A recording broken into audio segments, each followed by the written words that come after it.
même si cette décision juridiquement était prévisible, on peut se poser la question suivante, question de la pertinence de notre rassemblement ce soir. Est-ce qu'on va rentrer sagement chez nous pour regarder Koh-Lanta ?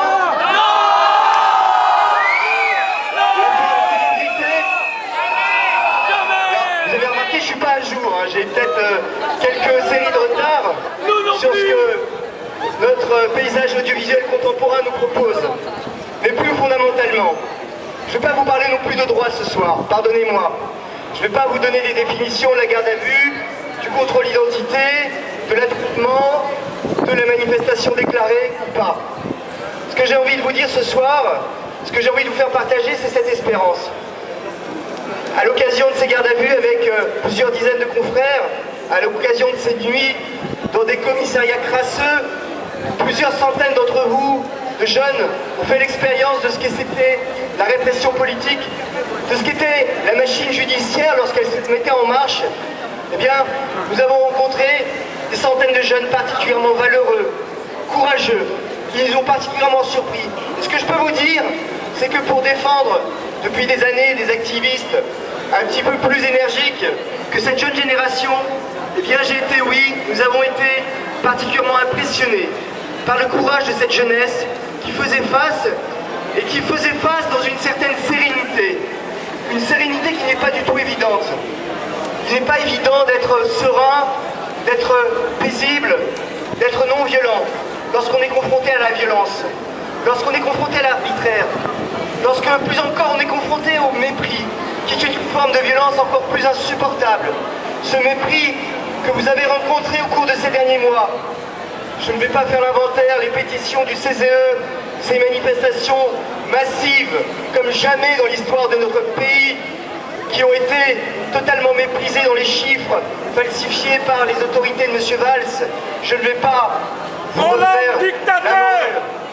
Mais simplement, cette génération, elle est née effectivement à 24 mars. Notre ami David, vous l'avez confié un jour, il a fait l'expérience, eh bien ce jour-là du basculement.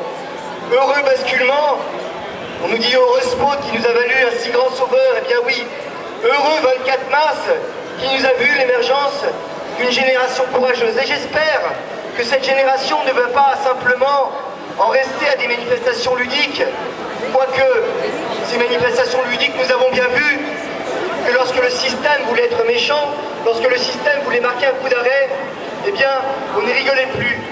On a voulu donner un exemple, effectivement, en frappant fort avec Nicolas. Et on s'est dit, ils vont comprendre les leçons. Eh bien, je crois que là, nous avons parfaitement l'exemple, parfaitement constitué d'un pouvoir incompétent, d'un pouvoir incapable de comprendre une situation et qui, par la violence de sa riposte, obtient absolument l'effet inverse. Un pouvoir dictatorial!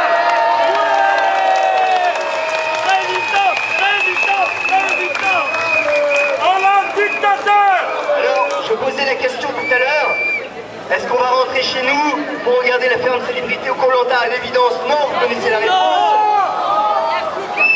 Mais alors, qu'est-ce que ça veut dire aujourd'hui? On ne lâche rien. Est-ce qu'on va s'attacher coûte que coûte à ce que la loi Taubira soit retirée?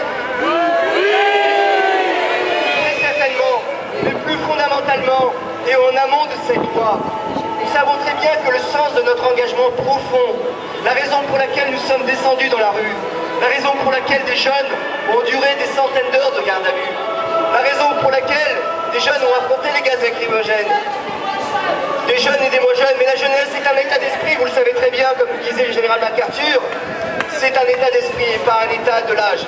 Alors, la raison pour laquelle nous sommes descendus en rue, c'est que nous avons perçu l'enjeu de ce combat. L'enjeu, c'est pas une simple loi sociétale, l'enjeu, c'est une loi de civilisation, une destruction en règle, réfléchie, pesée, mûrie, des fondements même de la civilisation, de toute civilisation humaine, fondée sur cette complémentarité qui est l'altérité de l'homme et de la femme, fondée sur la famille, noyau fondateur de la société. Et nous sommes, à travers notre combat, eh bien, les garants justement, nous disons sans prétention, avec beaucoup de simplicité, mais les garants de la société, les garants du bien commun, les garants de la civilisation.